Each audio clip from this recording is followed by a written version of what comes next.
tentei até o momento vir aqui de paletó, mas não deu certo. O calor tá demais aqui, daí eu ia suar demais aqui, não ia dar certo. Mas que alegria estar na casa do Senhor, amém? Casa do pão, onde a gente recebe o nosso alimento.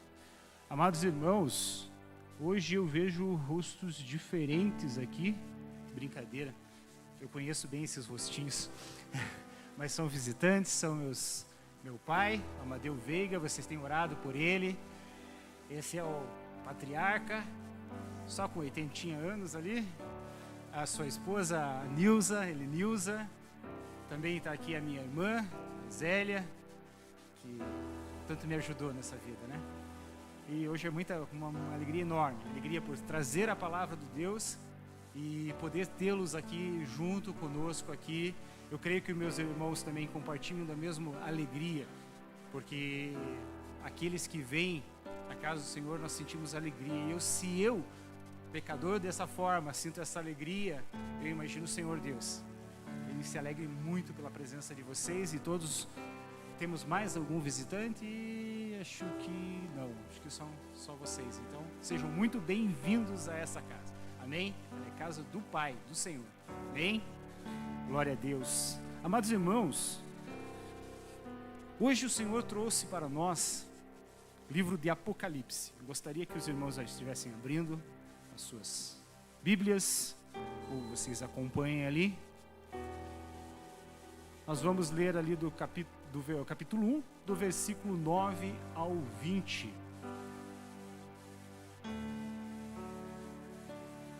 Apocalipse 1, versículo... Ajuda aí, Júlio. O som, ele precisa sair tão bem aqui para nós, e às vezes o retorno aqui nos dá uma ajuda, mas às vezes lá na mídia, na rede social, ela fica um pouquinho mais baixo. Então nós temos que ter esse apoio aqui, e eu vou procurar tentar ficar nessa distância aqui, tá, meu irmão? Prometo para você. É que fica bem, ó, eu fico bem onde eu estou enxergando aqui, eu vou puxar mais um pouco aqui. Aí, tem que ser bem pertinho, como o pastor Odair falou ontem, bem perto meio que quase do gogó ali para sair a minha entonação de voz aqui. Eu, Fabiola e mais alguns aí tem que ter, nós temos pouca potência na voz, mas eu tenho certeza que na oração nós somos fortes. Amém, meus irmãos? Glória a Deus. Só para dar aquela descontraída. Então vamos lá, coloque-se em pé, preste muita atenção. Apocalipse, capítulo 1, do versículo 9 ao 20. Eu, João, irmão e companheiro de vocês no sofrimento, no reino e na perseverança em Jesus, estava na ilha de Patmos, por causa da palavra de Deus e do testemunho de Jesus. No dia do Senhor, achei-me no Espírito e ouvi por trás de mim uma voz forte, como a de trombeta, que dizia: escreva num livro o que você vê e envie às 7 igrejas: Éfeso, Esmirna, Pérgamo, Tiatira, Sártis, Filadélfia e Laodiceia. Voltei-me para ver quem falava comigo.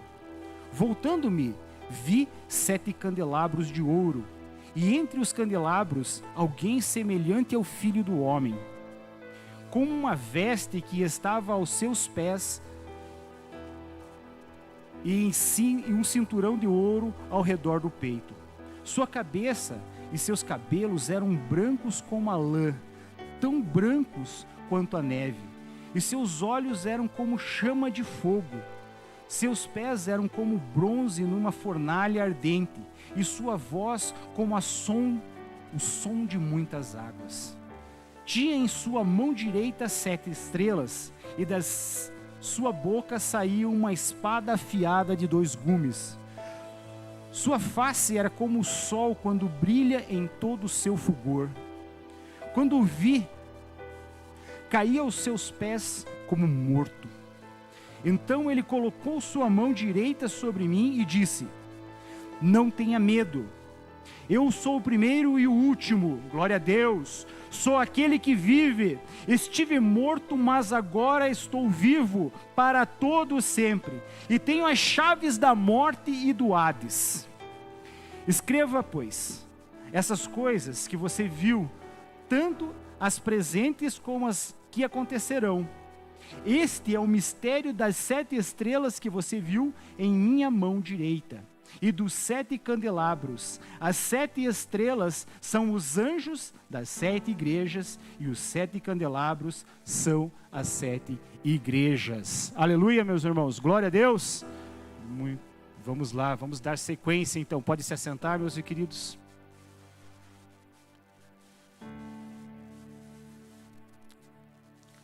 Livro de Apocalipse. Muitas pessoas não gostam de ler e muitas vezes até de pregar sobre ele, por receio do que pode acontecer, por medo. Muitos até preferem muitas vezes pregar o Evangelho, porque é uma fácil maior compreensão, é o que Jesus nos ensinou, é a vida de Jesus em Cristo, aqui na terra. Mas o Apocalipse, o que é o Apocalipse? É a revelação do fim dos tempos. E o Apocalipse, ele fala justamente da vida de Cristo depois da sua ascensão aos céus.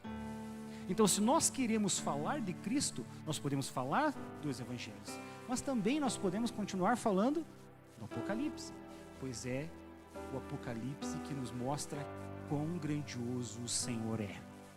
Amém, meus irmãos? Então não tenhamos medo de falar e de ler e de buscar conhecimento. Claro que muitas vezes você vai ter que se esforçar, você vai ter que se debruçar para entender, porque muitas coisas são mistérios. E esse livro do Apocalipse, ele tem algumas situações que você vai ver repetindo às vezes. Uma delas é o número 7. Nós vemos 7 igrejas, nós vemos 7 candelabros, nós vemos 7 boas-aventuranças, nós vemos 7 anjos, trombetas. São inúmeras vezes que nós vamos ver a palavra 7. Mas eu queria falar de uma situação primeiramente aqui, da primeira bem-aventurança. E depois nós vamos ver o que cada um desses 7 corresponde na palavra de Deus. A primeira bem-aventurança, ela vem no começo, no início do Apocalipse. Lá no capítulo 1, no versículo 3.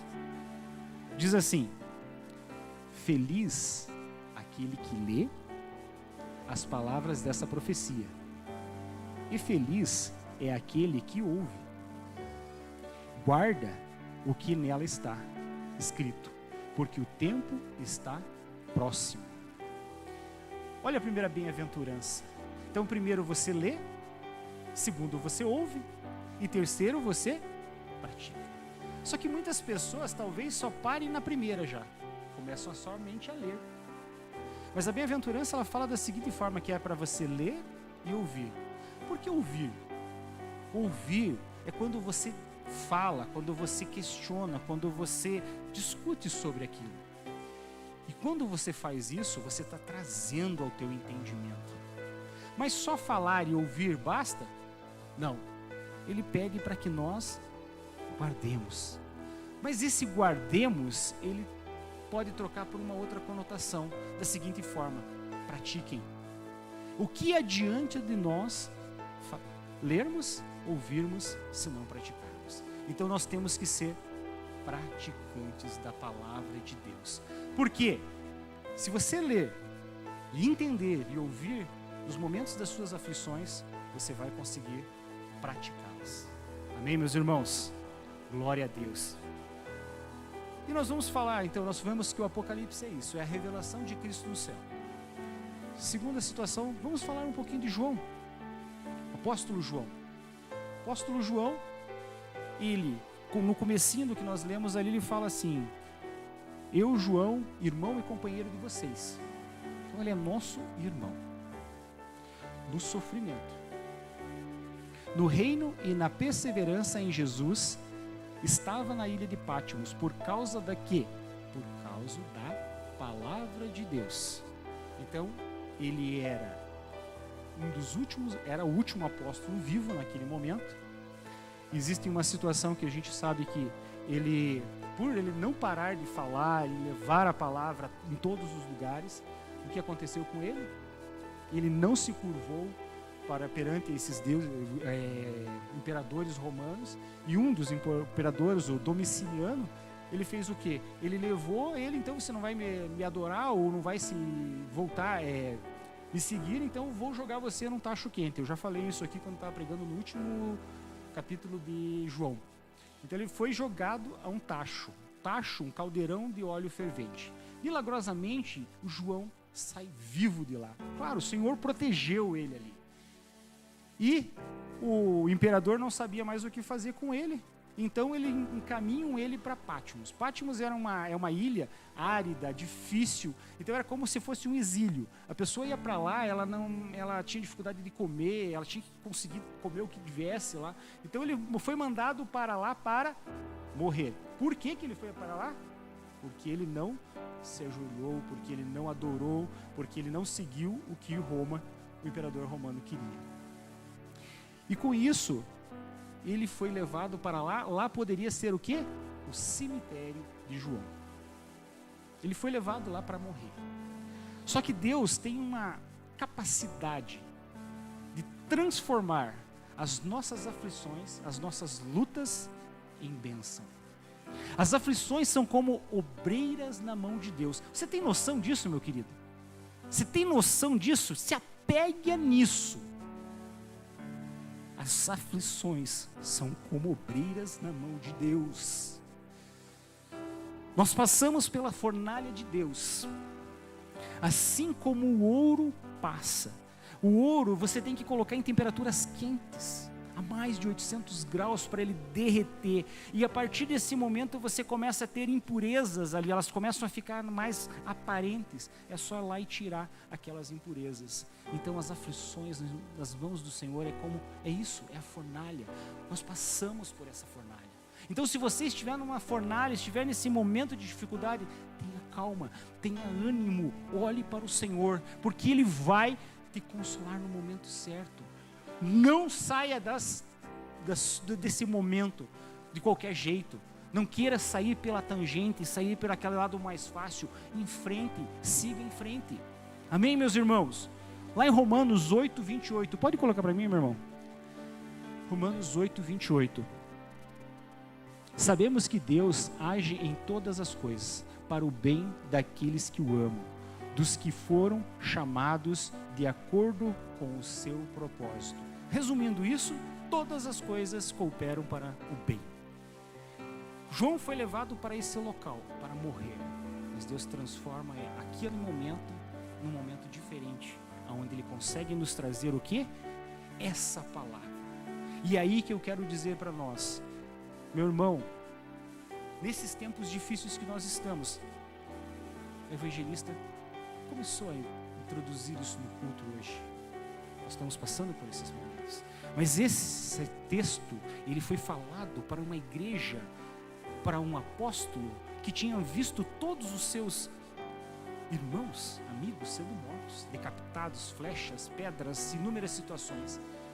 Então ele estava atônito, ele estava seguindo, mas ele estava com o coração apertado. E de repente, como nós estamos hoje?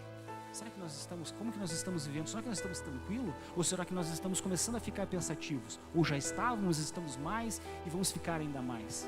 Só que isso que nós estamos vendo hoje não é algo novo. Isso já aconteceu lá atrás. E nós vamos ver isso nessa carta do Apocalipse. E nós temos que entender que nesses momentos de lágrimas, morte, perseguição, mártiro, opressão à igreja, a igreja precisava compreender quem era Cristo. Porque até então, nós víamos Cristo e temos às vezes em nossos momentos a visão de Cristo lá sendo castigado, morto pelos nossos pecados. Muitos falam que o Senhor é um derrotado, porque Ele morreu. Só que nós vamos ver, e nós temos que ter isso gravado no nosso coração, é totalmente diferente.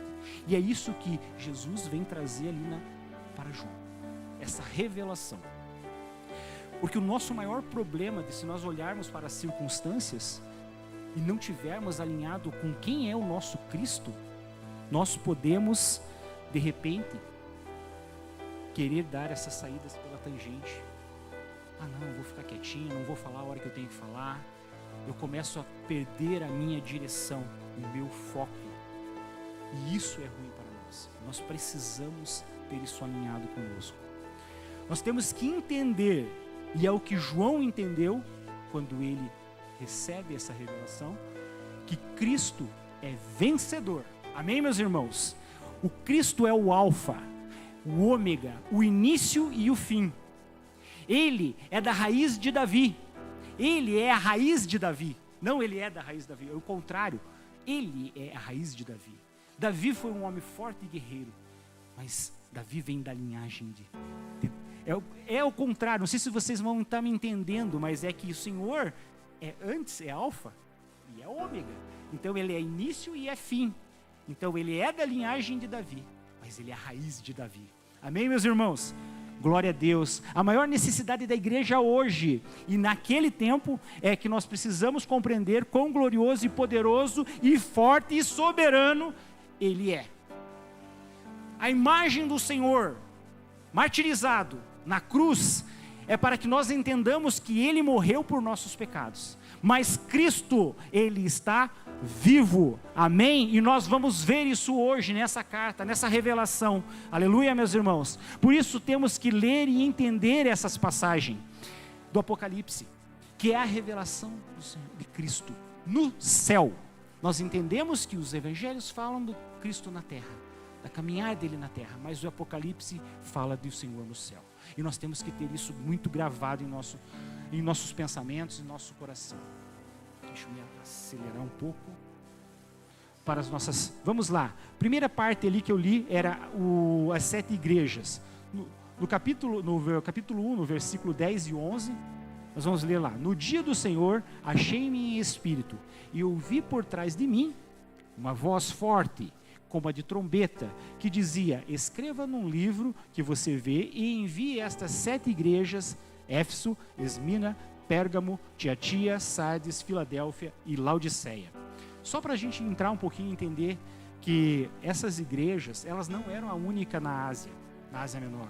Existiam outras igrejas, mas Jesus pega essas igrejas porque elas tinham nomes específicos. E esses nomes a gente vai ver. Éfeso, desejável, foi de 31 a 100 depois de Cristo. Foi o primeiro período. E também ela retrata um período de 7. Nós vimos que o Apocalipse fala de várias vezes do 7. Então elas são 7 igrejas que vai se relatar escatologicamente em 7 períodos. E nós estamos vendo agora aqui que Éfeso vem de 31 a 100 e ela quer dizer desejável. Foi logo que Jesus subiu aos céus, era a primeira igreja. Esmirna, mirra, significa mirra, óleo, perfume, algo bom, precioso. Foi dos 100 aos 313 anos, foi o segundo período. É a perseguição dos imperadores romanos. A igreja foi perseguida, muitas pessoas morrendo, muitos cristãos morrendo, terras sendo apossadas, eles estavam perdidos, mas aquelas situações eles estavam sendo jogados no Coliseu, pessoas sendo mortas. Por quê? Porque falavam de Jesus, porque criam em Jesus. Mas é interessante nós lembrarmos dessa época, e é uma época muito importante. Por quê? Porque o sangue dos mártires era como se fosse semente para mais cristãos, porque ao mesmo tempo que morriam cristãos, essas pessoas, elas criam mais em Jesus Cristo e iam mais à frente. Então veja que a diversidade e as provações não eram limites, elas eram como se fosse adubo para que isso viesse a ter mais cristãos. Talvez nós estamos precisando de mais provações, mas parece que as pessoas estão deixando de ir às igrejas, estão deixando de crer em Cristo. É estranho você falar assim, mas é o que está aparecendo, porque parece que a palavra fala que o coração de muitos vão se esfriar. Então elas estão perdendo isso. Isso era Esmirna. Pérgamo é exaltação. Foi de 313 a 538 anos. Era o terceiro período. Ascensão do cristianismo. Constantino, um imperador, veja bem, um imperador se converte ao cristianismo. E a igreja deixa de estar nos porões para agora ir para os templos, nas ruas, à luz do dia, porque um daqueles que estavam totalmente perdidos, conheceu o Senhor Jesus. Aleluia! Glória a Deus! Isso é uma alegria e é uma ideia para nós. As tuas orações têm que chegar lá. Amém, meus irmãos? Glória a Deus! Tiatira, sacrifício, foi de 538 a 1517 anos. Esse foi o quarto período. Sardes, cântico de alegria, foi de 1517 a 1798 anos. Foi o quinto período. Foi a reforma protestante, onde ela iniciava a reforma protestante. Martim Lutero recebeu do Espírito Santo o que a palavra falava, traduziu, fez muitas coisas. Então, é o momento de Sardes. Filadélfia, amor fraternal, de 1798 a 1844, foi o sexto período. Missões, estavam a todos os lugares, missões indo para todos os lugares. Sociedade bíblica americana, inglesa, foram surgindo, foi um momento de expansão da igreja também. E Laodiceia, povo do juízo. Lembra que eu falei dos nomes? Os nomes têm cada um específico com alguma coisa. Povo do juízo foi de 1844 até quando? Até os dias de hoje e a sequência.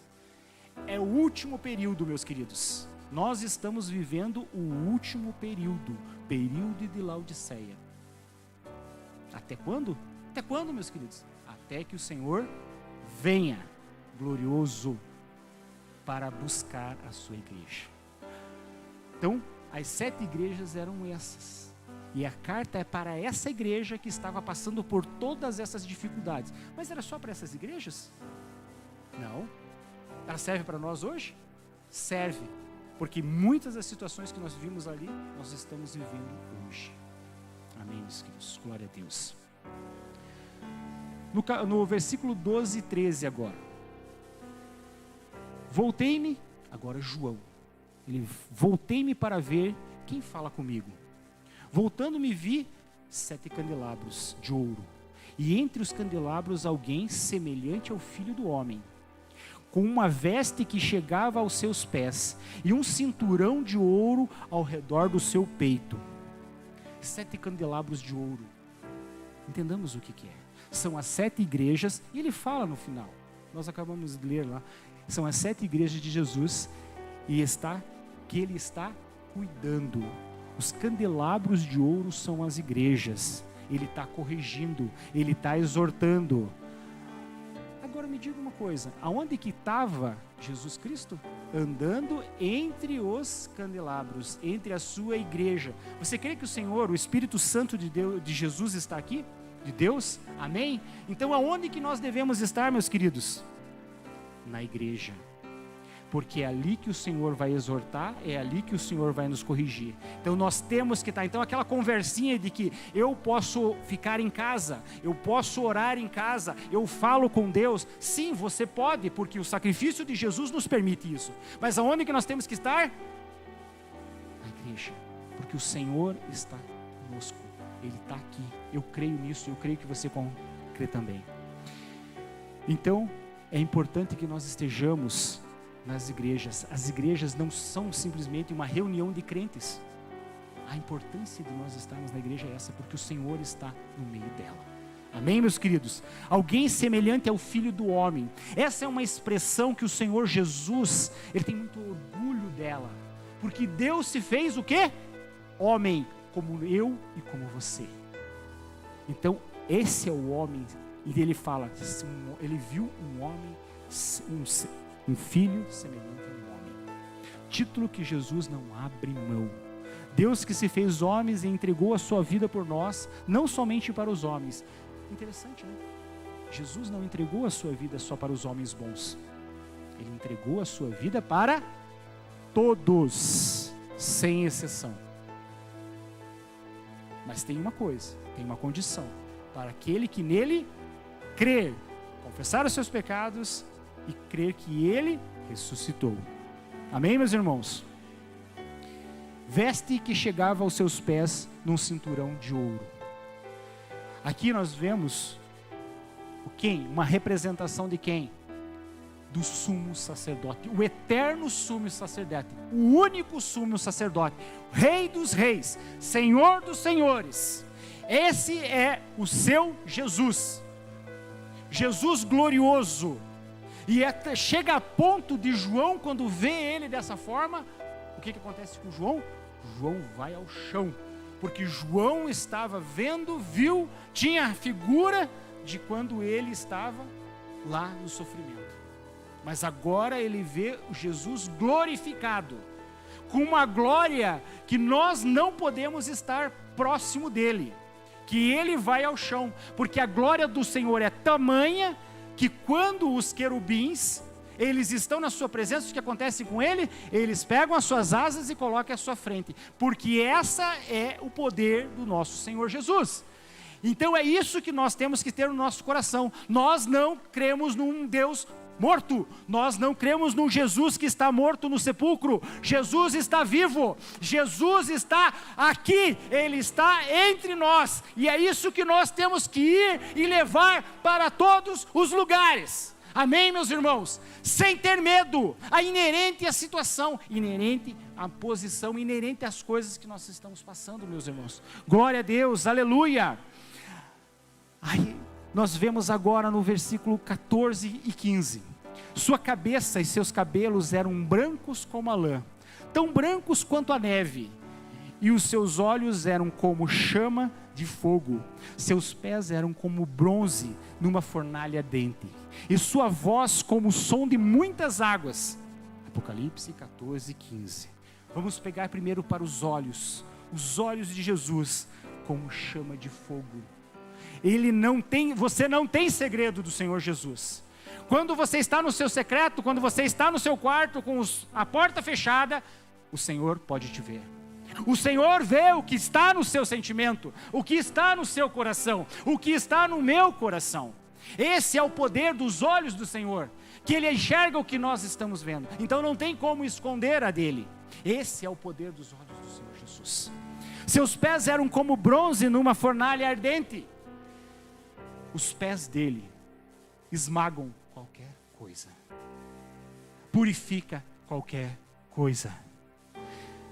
Jesus é como uma pedra, a pedra filosofal, a primeira e única, a pedra. Tudo que bater contra ele não vai conseguir, não vai progredir, não vai parar e vai ser destruída, vai virar pó, porque as sandálias do Senhor, ela é forte. Muitas pessoas talvez pensem que lá no Armagedon, ou quando o Senhor Jesus vier, vai acontecer uma batalha. A palavra do Senhor Jesus vai ser: acabou. Acabou. E tudo se desfará. Porque o poder dele é tamanho. É esse o Jesus que nós servimos. Esse é o nosso Senhor. Pode ser a maior bomba, pode ser tudo o que tiver planejado, mas quando a palavra do Senhor vier, ela vai destruir tudo. A palavra do Senhor. É Ele é o poder. Ele para o sol. Ele abre caminho no mar. Esse é o Deus que nós servimos. Tenha fé nisso. É o que Ele fala. Sua voz é como de muitas águas. Esta é uma figura de linguagem para nós retratar que a sua voz é poderosa, que sua voz é tremenda, que sua voz quebra até os cedros do Líbano. Que nós vimos aqui pela evangelista Daiane, que falou que o cedro do Líbano era a madeira mais dura, mas ela se despedaça perante o Senhor Jesus. Uma voz de como muitas águas, um poder dele incomensurável. Assim como o Senhor, você veja que lá para Moisés queria ver Deus. Chegou um momento que ele queria ver. Não, você não pode ver, você não vai conseguir ver eu vou te mostrar somente a minha glória. O que aconteceu? Ele passa por um relance e Moisés vê ele.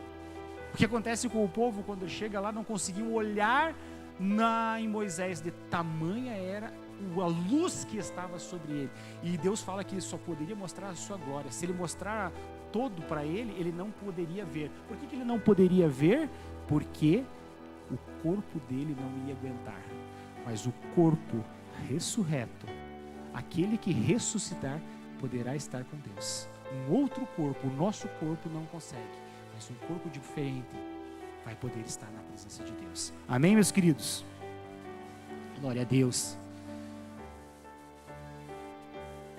Apocalipse 1:16. Tinha em sua mão direita 7 estrelas, e da sua boca saía uma espada afiada de 2 gumes. Sua face era como o sol quando brilha em todo o seu fulgor. Isso era a imagem que João vê e ele está retratando para nós. A sua boca saía uma espada afiada de 2 gumes. Vocês têm ideia do que é isso? Uma faca, ela tem um gume, é um lado de corte. Uma espada de 2 gumes corta de um lado e corta do outro. Mais à frente eu vou mostrar para vocês o texto, mas é só para que vocês entendam.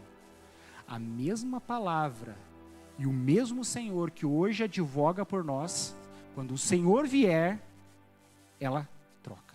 Aquele que era nosso advogado se tornará juiz. A mesma palavra. Então muitas pessoas, quando o Senhor Jesus vier, vão ficar gloriosas, o Senhor voltou. Mas para muitas será dor. Eles entenderão o que eles perderam. A espada de 2 gumes. A palavra tem isso. Ela nos traz, ela nos direciona, ela nos orienta, mas ela nos corrige. Ela nos corrige. E nós precisamos estar atentos a isso, meus queridos. Sua face era como o sol quando brilha em todo o seu fulgor. Você já conseguiu olhar para o sol? Não consegue. Isso nos dias normais. Se tiver com força o sol, você não consegue olhar para ele. Ele retrata ali que a luz que vinha do Senhor era como um sol, com todo o seu fulgor. Esse era o que João estava vendo. Esse é o nosso Senhor, esse é o Jesus. Que lá Moisés não conseguiu ver, viu e o brilho que veio sobre ele, o povo não conseguia olhar para ele. A som de muitas águas, da voz de Jesus, nós podemos também ver lá em Êxodo, porque quando Deus vai falar com o povo, eles falam, não, manda ele parar, não tem como. Era muita força e eles começaram a ficar com medo. Então, o som de muitas águas é uma figura de linguagem para dizer que o Senhor tem esse poder. A sua palavra, o sol para, o mar abre. Esse é o poder de Cristo.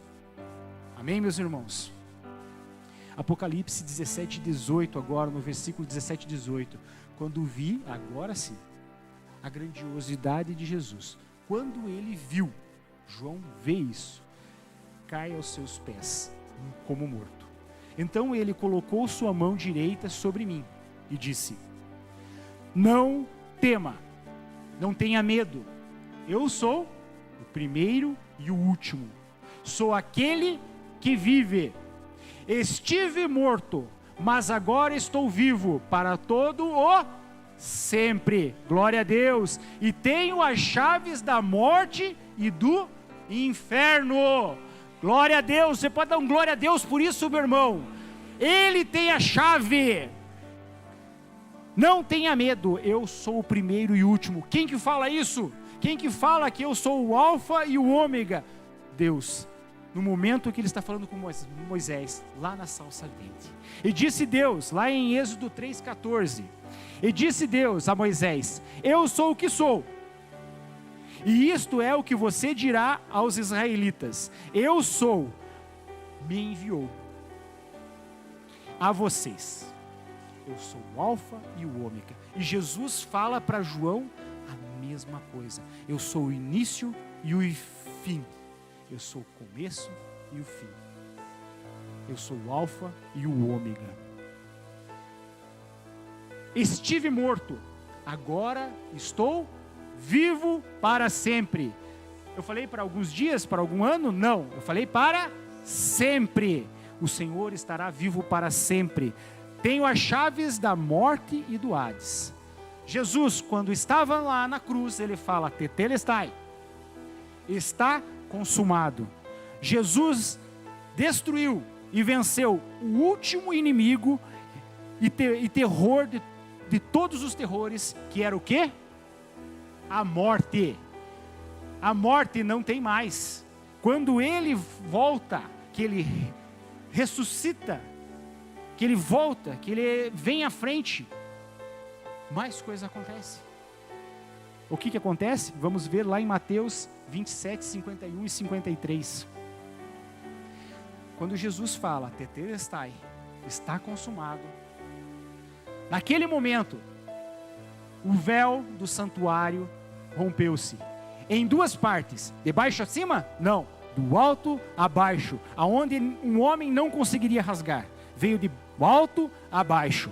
A terra tremeu e os romanos, deixa eu só tirar aqui que está na frente, e as rochas se partiram, os sepulcros se abriram, e os corpos de muitos santos que tinham morrido foram ressuscitados, e saindo dos seus sepulcros, depois da ressurreição de Jesus, entraram na cidade santa, e apareceram a muitos.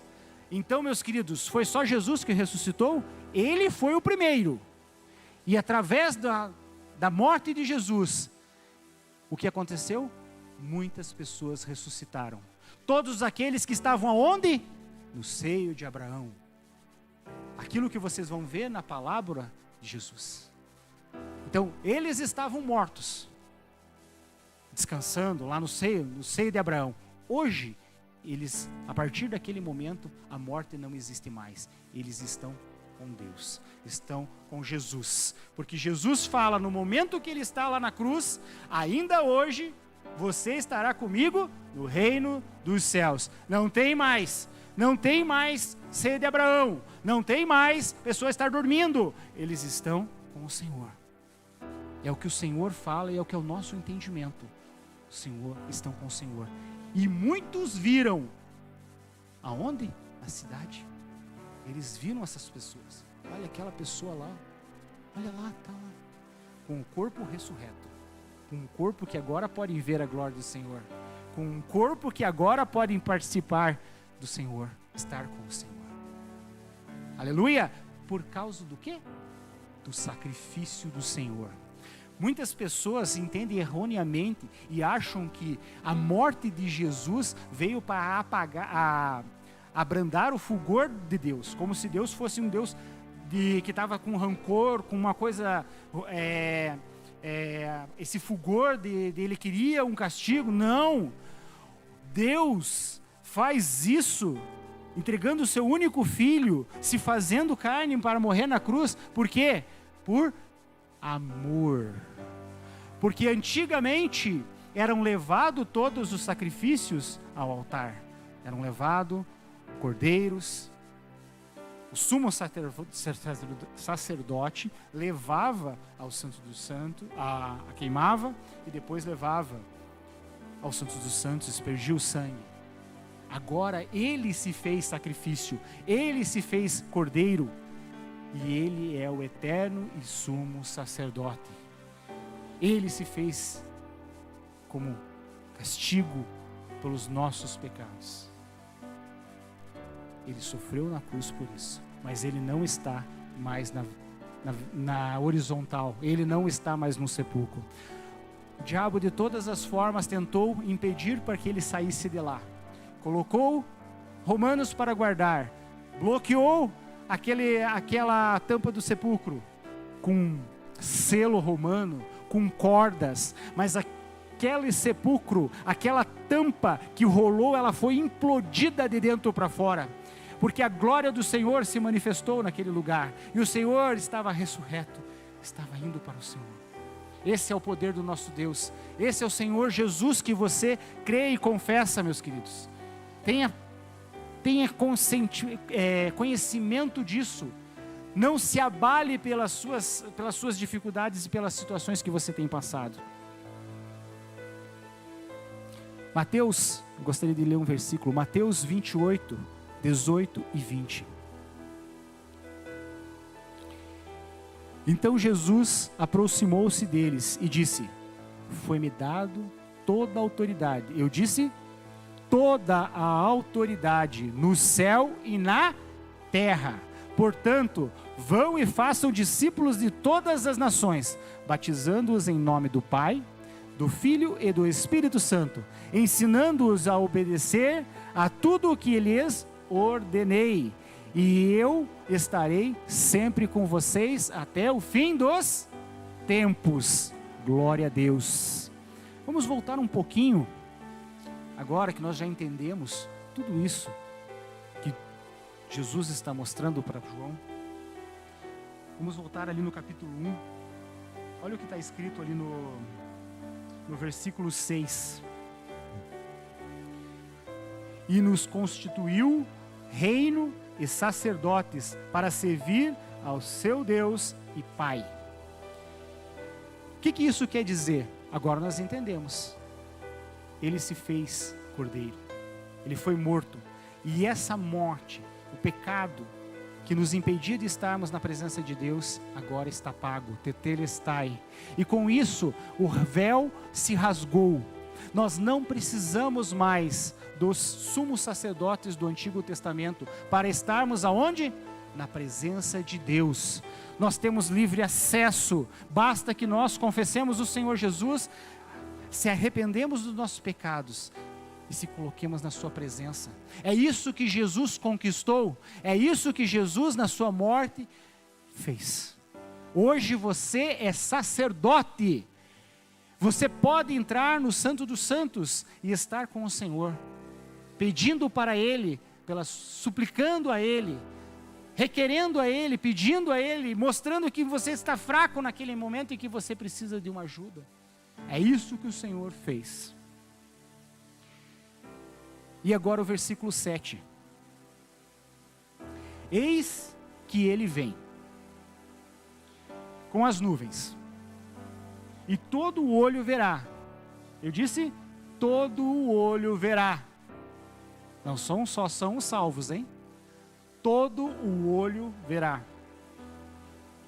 Até mesmo aqueles que transpassaram. Quem que são eles? Aqueles que fizeram o mal sobre ele, que castigaram. Jesus veio para eles? Veio para eles. O tempo deles era aceitar Jesus. Se eles não fizeram, Ele veio para eles. Então a importância de nós aceitarmos o Senhor Jesus e cremos que Ele vai levar os nossos pecados. E transpassaram. E todos os povos da terra se levantarão por causa dele.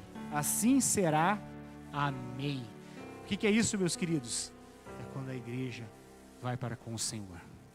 É isso que você tem que crer. Você pode passar por dificuldades, você pode passar por aflições, podem tomar as suas terras, pode impedir que você fale do Senhor Jesus, pode impedir, eles vão tomar as igrejas, eles vão tomar talvez as escolas, eles vão impedir você de falar de Cristo nas escolas. Mas não tenha medo, porque essa palavra é viva e isso está escrito. Mas o Senhor vai vir. O Senhor vai vir. Não abaixe a sua cabeça, não curve a sua cabeça. Quando você tiver que falar, fale com essa autoridade, mas com amor, porque você não julga, você tem amor. Quem julga é o Senhor Jesus, na hora oportuna. Nós temos que amar todos, aquele que está errado, aqueles que estão no pecado, que não conhecem o Senhor Jesus.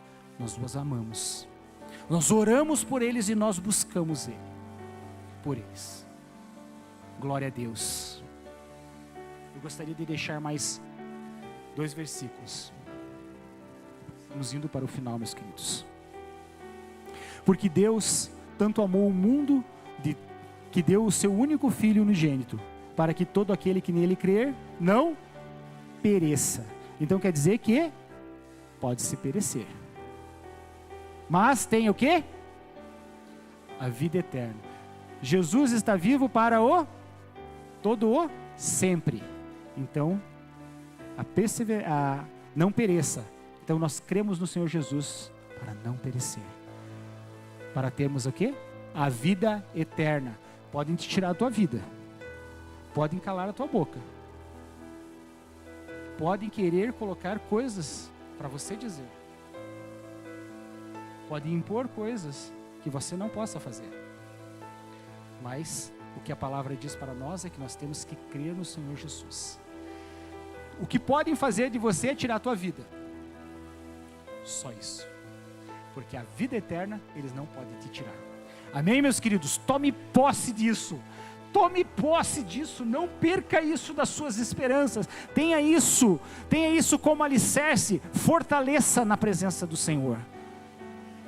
O Senhor Jesus, Deus, nos amou, a ponto de dar o seu único filho. Vamos mais à frente, no versículo 17. Pois Deus enviou o seu filho ao mundo, não para condenar o mundo, mas para que esse fosse salvo por meio dele. Amém, meus queridos? Quem nele crer, que eu falei, quem nele crer não será condenado. Mas quem não crer está condenado. A faca, a espada de dois gumes. Essa é a palavra. A mesma palavra que fala aqui. Quem crer não será condenado. Mas quem não crer, o que já acontece? Já está condenado. Por não crer no nome do Filho unigênito de Deus. Se coloque em pé. O que eu quero trazer para vocês, meu irmão, nesse começo de ano, é exatamente essa palavra. É trazer a você quem é Cristo. Quem é Cristo hoje. Muitas vezes nós ficamos com a visão de Cristo lá na cruz. Mas nós temos que ter essa visão de Cristo hoje. Cristo ressurreto, não mais morto, mas vivo entre nós. Ele está com você. Até quando? Até a consumação dos séculos. Então, eu te pergunto hoje, se você não aceitou o Senhor Jesus como seu único e legítimo Salvador, essa é a oportunidade. Essa é a oportunidade que nós temos de crer no Senhor Jesus.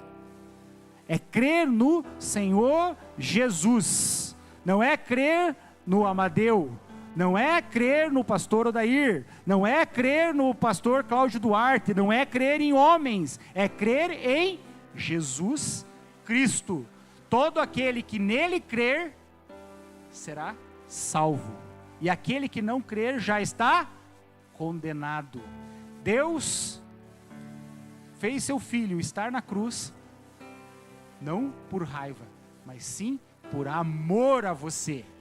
Por amor a você. Eu vou dizer mais uma vez, por amor a você. Então você, não estou pedindo para você aceitar Jesus. Às vezes nós erramos na forma que nós fazemos. Parece que nós estamos pedindo algo que é como se você estivesse fazendo um favor em aceitar o Jesus. Não, é exatamente o contrário. É o Senhor que está fazendo um favor para mim. Ele morreu na cruz para que eu fosse salvo. Então a oportunidade é agora. Você quer crer no Senhor Jesus? Então você vai fazer o quê? Você vai falar, eu creio em Senhor. Eu creio nesse Jesus. Eu creio que Ele veio, me ensinou, morreu na cruz para que eu fosse salvo. Eu confesso os meus pecados. Há um detalhe. Eu confesso os meus pecados. Eu posso continuar pecando? Eu ainda estou em processo. Eu quero caminhar e não quero fazer mais. Mas eu confesso os meus pecados. Cada dia, um pouco menos. Cada dia, um pouco menos. E se eu cair, eu volto, começo tudo de novo. E confesso os meus pecados. Porque Ele é fiel e justo para me perdoar. Amém, meus queridos? Então fique com essa mensagem no seu coração. É isso que nós temos que levar para aquelas pessoas que estão na rua. Se hoje tem alguém que quer fazer essa oração, é o Senhor, você com o Senhor Deus. E nós sempre fazemos também da seguinte forma. Você que estava afastado. De repente, você, olhando pelas situações, olhando pelas dificuldades, você se afastou. Você tentou sair por essa tangente. Você tentou sair pelo lado mais fácil. Talvez em algum momento perguntaram para você, você é crente? Você crê em Cristo? E você naquela hora ficou quieto. E agora é a hora. E você fala, Senhor, Eu me arrependo disso. Eu fui fraco. Eu deveria ter dito, eu sou crente, eu creio no Senhor. Eu creio no Senhor Jesus. Eu creio no seu sacrifício em mim. E você se afastou. Você cedeu a esse mundo. Mas essa é a oportunidade que todos nós temos, todos os dias, porque hoje nós temos o quê? O livre acesso ao Senhor. Mas nós temos que crer no Senhor Jesus. Há essa necessidade, você precisa crer em Senhor Jesus. Eu faço a minha oração lá em casa, eu tudo sozinho, quietinho, eu creio em Deus. Você tem que crer no Senhor Jesus. Deus é Deus, Jesus é Jesus. Deus fala que todo aquele que crer no meu Filho, que morreu na cruz e foi ressurreto, esse será salvo. Amém, meus queridos? Eu vou estar orando com vocês nesse momento. Coloca isso para Deus. Se de repente foi algum momento que você ficou com dificuldade, algum momento que você talvez tenha ficado fraco na sua fé e você precise colocar para o Senhor. Ore com força, com fé, com temor ao Senhor, porque hoje você o conhece. Hoje você o conhece. Amém, meus queridos? Pai amado, Pai querido, Senhor Deus, aqui está a sua igreja, Senhor Jesus. Nós entendemos hoje, ó Pai, quem é o Senhor, através do Apocalipse, da revelação do Senhor, ó Pai. O Senhor está, Senhor Deus, com toda a sua glória, com toda a sua esplendor, com suas vestes sacerdotais, ó Pai, com seus cabelos brancos, ó Pai, compridos, Senhor Deus, que nos dá a entender, ó Pai, que o Senhor é antes e depois, o tempo, o Senhor criou o tempo, o Senhor é o alfa, o Senhor é o ômega, o Senhor esteve antes, o Senhor está aqui agora e estará no futuro, Pai. Nós cremos no Senhor, nós cremos que o Senhor está conosco, ainda que nós venhamos a perecer, ó Pai. Mas nós sabemos, Senhor, e cremos, Senhor Deus, na vida eterna, que o Senhor foi preparar essa morada, Pai. E agora eu oro, Senhor Deus, por mim e pela Tua igreja, Senhor Deus. Que nós possamos, ó Pai, ter esse entendimento, Senhor Deus, e nos momentos de dificuldade e de aflições, ó Pai, que isso seja um ânimo para nós, seja algo que vai nos revigorar, ó Pai, a nossa fé, revigorar, Senhor Deus, o nosso amor no Senhor, porque pelo que o Senhor fez por nós, ó Pai, tomamos posse, Senhor, a Tua igreja, Senhor Jesus, ela toma posse disso, Senhor Deus, aqui, Pai. Nós se arrependemos, Senhor Deus, dos nossos pecados, nós se arrependemos, Senhor Deus, dos nossos momentos de fraqueza, Pai, dos momentos que achamos que estávamos perdidos, ó Pai, mas o Senhor nos resgatou, o Senhor pagou um alto preço por nós, ó Pai, e agora nós estamos, Senhor Jesus, se colocando diante de Ti, crendo em todas essas palavras, ó Pai. Não é somente um livro, nós cremos nisso aqui, nós cremos, Senhor, que o Senhor está aqui, Senhor Deus, e isso é o que nos revigora, é isso que nos dá, Senhor Jesus, ânimo a percorrer mais um dia, ainda que todas as situações estejam contrárias, ainda que tudo, Senhor Jesus, eu tenha doença, eu tenha, Senhor Jesus, a falta do alimento, eu tenha inúmeras coisas, isso não vai me afastar do Senhor. Eu posso ter tudo e também não vou me afastar do Senhor, aleluia. É isso que eu te peço, é isso que eu clamo, Senhor Deus. Coloca isso no nosso entendimento, e que nós não venhamos só a ler, que nós não venhamos a só ouvir, mas que nós também venhamos a ser praticantes da Tua palavra. Glória a Deus, aleluia. É isso que eu tenho para os irmãos, é isso que eu tenho para a Tua igreja, Senhor Jesus. Completa, Senhor Jesus, a palavra no coração deles. Completa, Senhor Jesus, a Tua palavra no coração dos Teus filhos. É o que eu te peço e te agradeço em o nome do Senhor Jesus. Amém e amém e amém. Glória a Deus.